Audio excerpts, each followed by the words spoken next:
Jérôme, est-ce qu'avec Ouais. donc Mbappé, le Real est, selon toi, favori numéro un à la victoire finale en Ligue des Champions? Bah, avec le Kylian Mbappé de ces derniers mois, non. Pour moi, c'est pas une valeur ajoutée à cette équipe du Real Madrid. Donc, je te dis pas que c'est grâce à la présence de Kylian Mbappé que le Real est favori. Le Real est favori logiquement parce que déjà, il remet son titre en jeu. Parce que sur les dernières années, le compteur, il a bien tourné avec les Ligues des Champions. Ils en ont gagné, gagné et regagné. Que tous les ans, on annonce d'autres équipes capables de faire tomber le Real. Et puis, en fait, ces équipes-là, elles n'y arrivent pas. Donc oui, avant le coup, le Real est le favori de cette Ligue des Champions de nouveau, avec, je peux te greffer Manchester City aussi, parce qu'on est habitué avec ces clubs-là. Et puis il y en aura d'autres qui vont monter aussi en puissance tout au long de cette campagne, et on les réintégrera aux favoris que sont avant le coup le Real et Manchester City.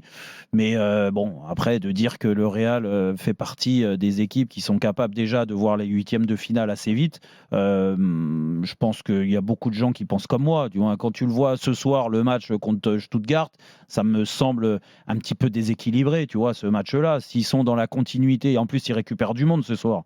Donc, ils récupèrent du beau monde. Ils ont des joueurs hors normes à certains postes. Donc, je ne vois pas comment le Real pourrait pas être au mois de février déjà en huitième de finale. Dugas, qu'est-ce que t'en penses? Ah bah non, mais si la nouvelle formule est aussi pratique pour ces grands clubs-là, s'ils gagnent Oui. 3-4 matchs, ils se retrouvent déjà qualifiés. Donc les choses vont aller très très vite, vont être bien meilleures pour le Real Madrid. Je suis pas inquiet, bien évidemment, qu'ils font partie des favoris. Après Mbappé, mais pour l'instant, on ne retrouve pas le Mbappé que l'on a connu il y a quelques années, quelques mois maintenant, on va dire. On va pas être trop dur non plus. Après, il fait beaucoup d'efforts au Real Madrid. Mm. C'est pas encore parfait, loin de là, mais il fait beaucoup d'efforts, beaucoup plus d'efforts qu'en équipe de France ou que les derniers mois au Paris Saint-Germain. Donc espérons qu'il sera récompensé de ses efforts. Ça a l'air de bien se passer aussi avec ses partenaires. Il y a une vraie atmosphère. Il a été accueilli de très bonne manière avec Vinicius qui lui donne les pénaltys pour le Ouais, relancer, ouais, pour ouais, c'est vrai. l'aider, pour lui donner confiance, ce qu'il lui n'a jamais fait par exemple avec Cavani ou d'autres. Donc ça prouve bien que les grands joueurs sont aussi capables de penser aux autres et de penser au collectif. Mais ça, j'avais pas de doute, bien évidemment. Donc voilà, écoute, le Real fait partie, bien évidemment, et le sera toujours. Ce club, c'est malgré tout il y a quand même un effectif de très grande qualité. Ce club s'est renforcé ces derniers mois. Il y a des jeunes qui arrivent à maturité. Voilà, Vinicius va retrouver rapidement son niveau. Je pense que Rodrigo est en train de s'améliorer aussi. Ils ont des jeunes joueurs plein de talent, ils ont l'expérience. Certes, ils ont perdu Kroos au milieu de terrain qui faisait beaucoup. Ils ont des joueurs blessés, certes, mais ils ont quand même un effectif suffisamment conséquent pour jouer sur tous les tableaux. Et puis là, il y a une sacrée concurrence quand même cette année, notamment en Liga avec le Barça qui revient quand même très très fort. Et ça, il va pas falloir l'oublier quand même. Hmm. Jean-Michel? Oui, enfin, on focalise sur Mbappé. D'abord, et heureusement qu'il s'est amélioré par rapport à son début de saison, même si je trouve qu'on a été généreux sur le trophée qu'on lui a distribué lors Ouais. du match à la Real Sociedad, notamment où le Real s'est fait bouger. Le Real a été en grande difficulté. Et je pense que Mbappé, Vinicius, Rodrigo, tout ça, ça va bien. Mais au milieu de terrain, ils vont avoir un problème, hein, parce que Mm. je pense quand même qu'ils avaient perdu à moitié Modric l'an passé, puisqu'il était remplaçant avec une grande saison de Valverde. Là, ils viennent de perdre totalement Kroos. Et j'ai le sentiment qu'au milieu de terrain, en plus là, ces derniers temps, il n'y avait pas Bellingham. J'ai l'impression quand même que le Mais il milieu de revient terrain là. il revient aujourd'hui, oui, il Ouais. revient ce soir, Mm. Bellingham.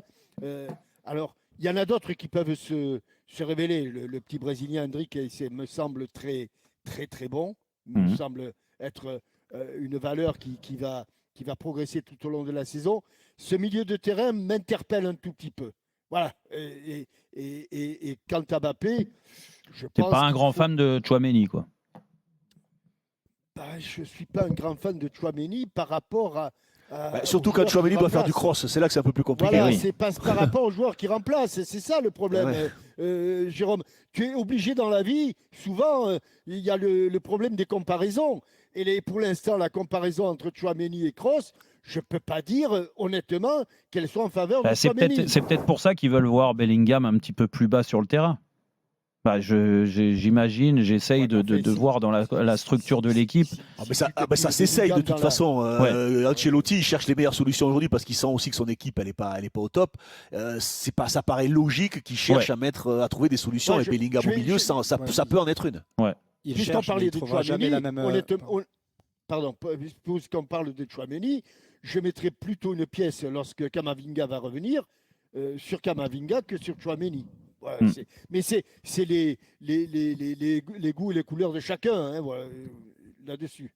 Morgane, tu voulais dire? Après, je voulais dire que reproduire le rôle de Toni Kroos, ça c'est impossible aujourd'hui pour le Real Madrid. Il n'y a aucun joueur qui est capable de faire ça. Toni Kroos, c'était un joueur qui répétait sa partition toutes les semaines, les mouvements qu'il avait à s'intercaler entre les défenseurs.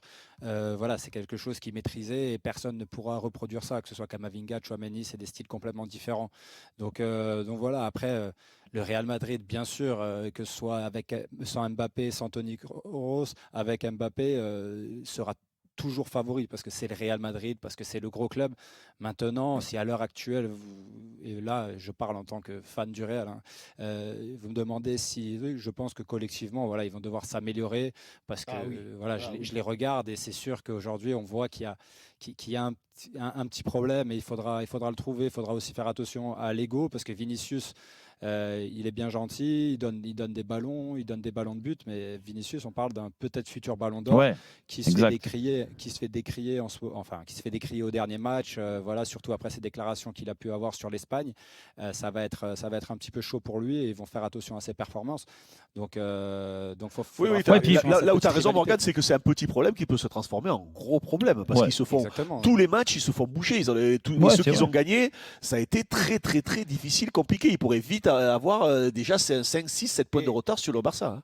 Ce qui est le cas, ils ont déjà du retard et quand on voit les matchs du Barça, notamment contre le futur adversaire du Paris Saint-Germain, pour l'instant, la comparaison, elle est quand même très en faveur des Catalans. Oui, c'est vrai. Et puis il y a quelque chose à rajouter aussi parce que là aujourd'hui tout est beau, tout est nouveau et l'entente est très cordiale. Rodrigo s'est plaint aussi, Jérôme. Rodrigo a commencé à se plaindre parce que lui il s'est plaint de ne pas être dans les 30 nommés pour le Ballon d'Or. Donc déjà il trouve pas ça normal. Donc il se dit automatiquement on en préfère d'autres à côté de moi dans l'équipe qui a tout gagné l'année dernière. Donc Bellingham et Vinicius. Après, moi, c'est pour ça que je parle et je vous posais la question sur le positionnement de Bellingham parce que on arrive quand même à deviner ce que veut mettre Ancelotti, c'est-à-dire Bellingham un peu plus au milieu de terrain. Donc ça veut dire qu'il sera moins buteur. Il sera beaucoup moins buteur. Donc peut-être que aussi lui, les stats elles tourneront pas parce qu'aujourd'hui on sait que les joueurs pensent comme ça. Donc ça peut aussi créer des tensions parce que là on parle de Vinicius, on parle de Rodrigo, on parle de Kylian Mbappé parce que Kylian, du gars, t'as raison, il fait beaucoup d'efforts. Mais combien de temps? Parce qu'il va être rattrapé par la patrouille. Moi, je vous le dis tout de suite. Kylian, qui se remet en question avec beaucoup d'humilité. Au bout d'un an, quand il aura marqué, je lui souhaite 40 ou 50 buts. Il n'aura pas le même statut dans le vestiaire. On verra comment il arrivera à tourner aussi. Après, je pense que Bellingham, il a une autre relation sur l'individualité. Je pense que Bellingham, c'est plus un joueur de collectif. Et je pense que lui, s'il marque des buts de moins, ça va pas l'impacter. Ça posera pas de problème, tu penses? Un peu moins, je pense un peu moins que Vinicius, Rodrigo et Mbappé. Le Real il sacrifiera plus pour le collectif.